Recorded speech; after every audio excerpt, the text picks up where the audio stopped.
Hey guys, welcome to my last of this little bit of series of costume breakdowns for Batman v Superman Dawn of Justice. And finally, we're going to talk about the Batman costume. Now, the Batman costume I'm actually pretty excited about to see in action and to finally get to, experience it as a whole, mainly because this is the first time in so many years that we're actually getting a true to comic accurate bat suit completely.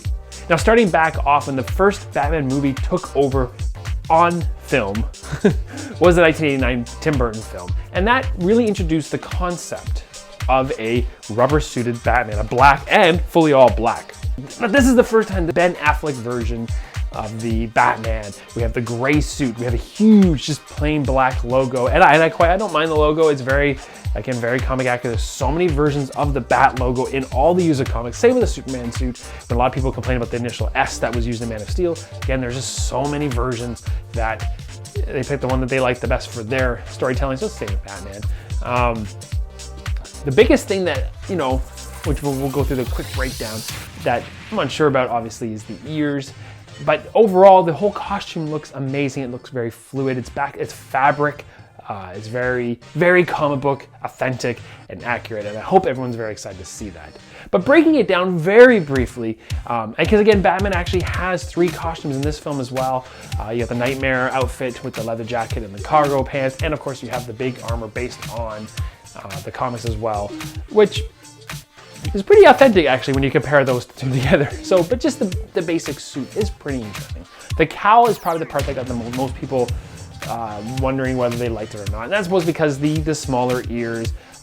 Many people, myself included, really preferred the Burton ears for sure. But they just kept getting smaller and smaller almost in every film.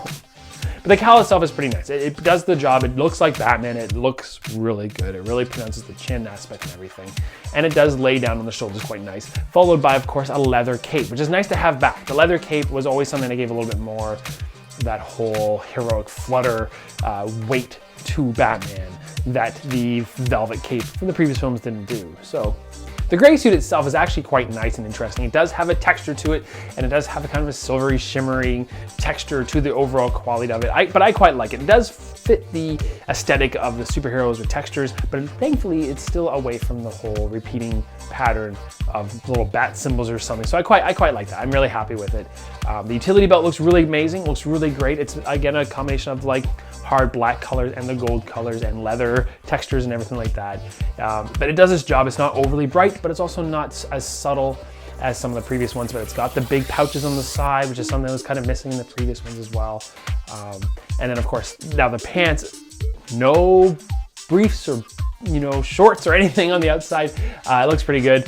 And then right down to the boots look great as well. The boots and both the gauntlets and gloves really do look great. They have a subtleness to them, but also in looking at the film costumes, they have a lot of depth to them, or a lot of weathering to them, a lot of beating out. That's where you attack the most or protect the most. And they're chunky, they're thick, they have some extra lines to it. Actually, the whole suit has some really cool lines that kind of go through it all and accent the actual shape. So overall, they also have some gold accents all the way through. So the Batman gloves have gold knuckles, the boots have gold toes, the belt has the gold on there too. So it's very interesting, it's very unique. I really, really like it. I hope you guys like it too, regardless how the movie is, regardless if it's a great movie or an okay movie or a horrible movie.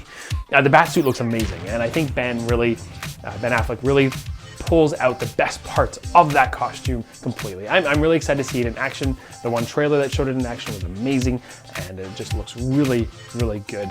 A lot of people are working on this costume, and that's fantastic. It's amazing. Amazing.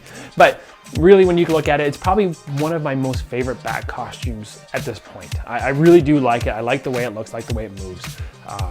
Michael Keaton was always one of my favorite ones, and then the Bale ones were nice too, but this one was one of my favorites. Let me know in the comments below what you think, which Batman costume is your favorite out of all the ones that have been on screen so far. Let me know down in the comments which one yours is, and I hope you really enjoyed these videos. I hope you really enjoyed this. I hope you're gonna see Batman. I'm gonna be seeing it tomorrow, which is Saturday. Most because I wanted to make sure I could see it at a good time. I'm gonna see it with my daughter, and we're gonna see what we think about it. So there will be a review for that, so be sure to stay tuned for that. For now though, be sure to click over here, subscribe if you haven't done that already, and be sure to click after here to check out my Superman and Wonder Woman breakdown videos. I have a lot of fun doing these, so I hope you've enjoyed seeing these breakdowns as well. Maybe in the future I'll also talk about the Batman armor and Nightmare suit. You know, there's a little bit differences here and there, but they're really fun as well. So I really hope you've enjoyed these. For now, thank you so much for liking. Thank you so much for subscribing. But as always, thanks for watching.